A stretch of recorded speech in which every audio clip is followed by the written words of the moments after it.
Aw, cheese and quackers. Cheese and quackers. Yeah. Okay. Okay. Okay.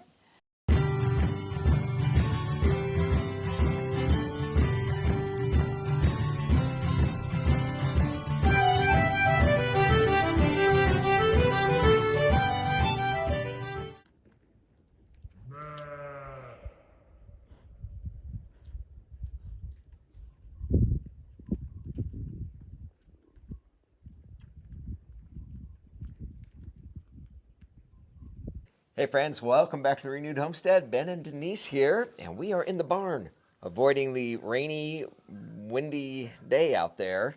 It started out sunny and, well, sort of sunny and nice. Really? But Oh, well, a little. it started out nice, but it's getting colder. We've already got the fire going in the house because it's going to get down to 20 tonight. But we wanted to bring you out and show you our new quacker crew. Yep. They're cute and fuzzy.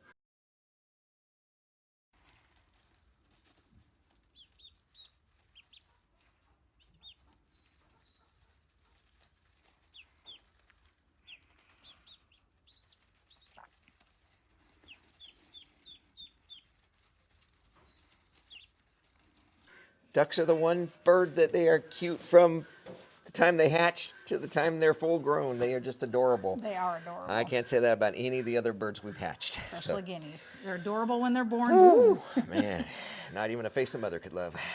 Woo, they're ugly. But we wanted to kind of show you the ducklings, but then explain the transition we're making and talk about the type of ducks we got. Yes. So back in Arizona, in researching and while we were still dreamsteading and plotting and planning, I looked up and saw Ancona ducks. The white and black ones, and the white and black, they're splotchy in the colors. And the theory about them being safe is that the predators going overhead, they see one great big white and black mass, and they can't make out that it's a bird, a duck, and they tend to leave them alone, which, you know, as far as aerial predators, has been the case for us.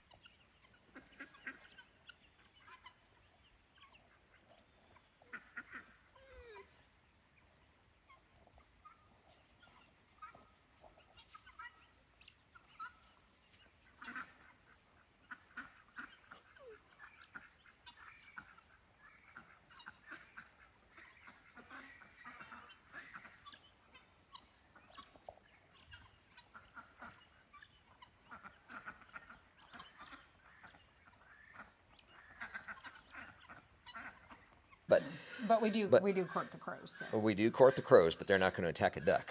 No, but I'm saying the hawks might. So we court the crows to keep the hawks away. Yeah, there's some very cool aerial dogfights with the crows chasing the hawks. But anyway, the Ancona are supposed to be super friendly, great egg layers, wonderful birds, and ours just really haven't been. First couple years, they're on their third year. They haven't laid in months, and we've checked for mites. We've checked diet, nutrition. I mean, we've made all kinds of changes. I put ACV in their water. Like I said, they get, extra vitamins, and they're just not laying well. Nope. And so we started researching other ducks, and I've come to realize that you have to be really careful on some of these sites with these ducks. Yep. Sites that you think are reputable don't always give you the exact picture. So I was looking at Indian runners, and, they were saying they can lay, 260 to 300 eggs a year. We're thinking, great. I'm like, awesome. And they're great foragers. And then I started talking to people that have Indian runners, and they were like, no, about 180 eggs a year. So I'm like, oh, okay. So I've started physically talking to people about. Now they want in. Yeah, now they want in. Speaking of ugly guineas. So I started talking with people about the ducks that they have and started doing some additional research outside of these pages. So just be careful when you do your research. Talk to people that have the ducks. They're going to give you the best information. And Konas haven't been overly friendly. We just haven't found that we've liked them very much. So we have chosen silver Appleyard and khaki campbell. And the khaki campbells are the premier egg layers. They can lay up to 300 eggs a year. And I did confirm that with several people. So if y'all have khaki campbells, let us know. And then we also chose a silver Appleyard. They are a duck from Britain. And I don't like duck. Now, it could be because I've had commercial. Could be. Duck only, but I'm not a big fan of duck. But the silver Appleyard has a much milder flavor, and they don't have as much grease. So a lot of people that don't like duck actually like the silver Appleyard. So we've got the silver Appleyard for that, the khaki Campbell for eggs. And the silver Appleyards lay about 240 eggs a year, so they're still pretty good egg layers. Good producers. And then we've got a male silver Appleyard that can breed with the khaki Campbells. Right. So we've got four female silver Appleyards and the one male. And then 4 khaki Campbell. We one passed in transit here. Shit, I forgot to call Murray McMurray about that too. Uh-oh. Well, they'll credit you. Murray McMurray is really good about crediting you if your birds die in transit. No. So, yes. Anyway, so we've got 8 females. And a male. Yep. Do the math. Because we had 10. Right. 8 females and a male. So crossing that silver Appleyard with the khaki Campbell should be real interesting. Less greasy, more eggs. Sounds like a beer commercial, huh? We'll find out. Yeah. So anyway, the Anconas are going to go to freezer camp. You know, we could sell them to somebody, but you know, if they're looking to get eggs or whatever, they're not going to get them. They haven't been laying well. Yeah, I don't know if it's because it's their 3rd year or what. Like I said, we've checked everything. Anyway, so they'll be in freezer camp, and so the other reason we're getting more ducks, we're going to transition, not completely out of, but we're going to drastically reduce our chicken presence. Yes, numbers. Yeah, they are just destructive. You know, we've been going around and primarily Denise going around. She goes out, gets the rabbit poop, puts it on our blueberries and the trees and everything in the food forest, and turn around, and if you're not watching them, the chickens come right in behind, and you know we've got a lot of slope here, so they're just scratching away, throwing it all down the hill, undoing all of her work, and it's frustrating. Now we're going to build a chickshaw, a mobile chicken coop, and get the chickens that we do keep. We'll get them up in the pasture, and they can follow the sheep and the goats and the cows, which has been the plan all along. We just haven't got there yet. And they'll be able to scratch that poop and eat the bugs, and that's part of the plan. But as far as down here around the home and around the farm, and we have ponds, so. Yeah, so the chickens are destructive, and we do like to let them free range because we've got a lot of woods, there's a lot of bugs. So we like to let them out eating, you know, a natural diet, and then it saves us feed costs, like tremendous amounts. We save tremendous amounts of money not having to feed them as much because they're outside. But unfortunately, when you let them free range, they also destroy everything. Yeah. Well, and we only let them free range when we're home. We don't let them do it when we're gone because, you know, we want to protect them from predators. Yeah.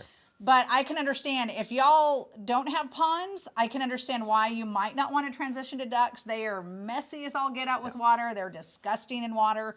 But we have ponds they can get in and out of. So for us, it's just made it easier. And having both ducks and chickens, we prefer the ducks, and the eggs go for more money.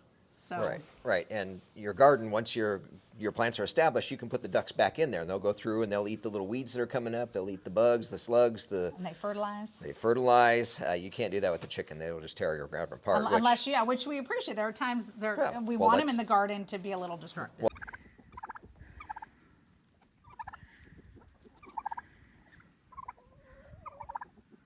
Well, that's what we've got right now. You know, the garden's still sleeping, so we've got a lot of hay and rabbit poop and stuff up in the what we call the shop garden. Just a couple days ago, I had the chickens in there. They were scratching and pecking, just happy as can be. It looked like we went through there with a rototiller. I mean, they had it all turned up. That soil's all nice and mixed up now. And that's what we want them to do in perfect. there. Yeah. We just don't want them to do it outside of there. And Exactly. we keep them like we've got, and we actually tried to record a video for y'all yesterday. We've got the new iPhones, and they are causing so many problems. Our ports are not working, and our the transmitter gets plugged into the phone through the port. And we're having all kinds of issues with that. But so we were trying to show you another project we're doing, which it's raining cats and dogs right now. In a couple of days, we'll redo the video for you. Yeah, we'll redo the video for you. But with all the construction, we have seed down, so we don't want them out. So they are in their run right now, but you know, they can't stay in there forever. Well, I suppose they could, but I like to let them free range. Yeah. We're going to let them die out, you know, process, die out kind of, and then you will have a few, but not very many. Yeah, and you know, without going too far into it, the little Americanas, They have been the friendliest chickens we've had. They are. They yeah. really are. You know, you can walk up to them. They won't like just let you scoop them up, but they don't run away in terror. It's kind of nice.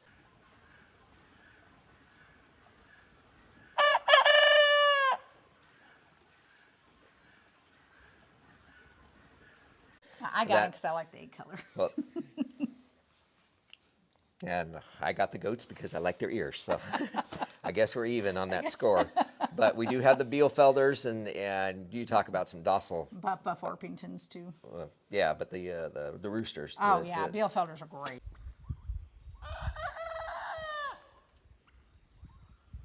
He's just mellow. He looks at you like, okay, well, whatever you need me to do. Whole lot better than barred rocks. I'm just going to. I'm not a fan of barred rocks, but If you are in the Western North Carolina area, we do have a barred rock rooster that needs a new home. He was born with Americanas in September, so he's young. We we just don't have need for him. He was the freebie. Yeah. Yeah, that Murray always sends you a Free chick. Free chick. So. Yeah, we just don't have need of him. So if y'all are in the area and you need a rooster, he's friendly He's so yours. far.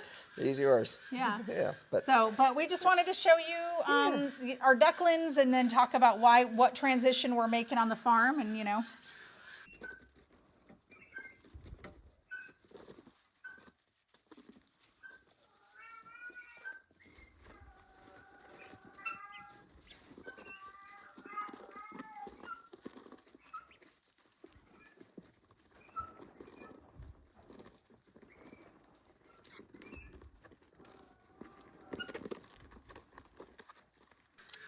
Yeah. Hopefully, I like the silver Appleyard. If not, I guess they're safe for now.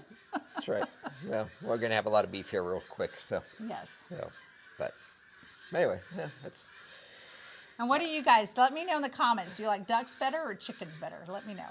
Or both for eating and for on your homestead. If you I have like them. chicken obviously better than duck, but Yeah, I'm not a real fan of chicken either. So. I like beef. Yeah. Give me beef, give me venison, give me sheep. Sheep. Well, hair sheep. Pork. Hair sheep. Hair sheep, yes. Yeah. So anyway, well, yeah, we got to go feed. Got to get the hay up the hill. Get the hay up the hill, and get ready to go to church tonight. So. That's right. And don't forget, we're going to be at a couple of events coming up here in April and May. Farm Where You Live in April and Mountain Preparedness in May. The links will be in the description. And if you can't get there to see us in person, make sure you order your Hori knives on renewedhomestead.com. Yes. And your deodorant. And yeah. And oh, yes. If you're on Rumble, make sure you look us up and subscribe to us over on Rumble. We post there all of our videos. Mm-hmm. And yeah. So much going on. We just, it's hard to record. In fact, one of our good friends, Johnny, and I apologize for not getting back to you sooner. He messaged me about our fencing, and we're going to be doing an updated video on some of the fencing because we were having to do some tweaking. We'll explain that in a future video, but thanks for hanging in there, Johnny. Sorry for the delay. Oh, all right. Anything else? It's getting cool enough. It's going to be cold tonight. So, all right, everybody. Well, as Roger Gordon would say, go in peace and serve the Lord. Take care, everybody. God bless. See you on the next video. Bye, y'all. Bye. Make it so.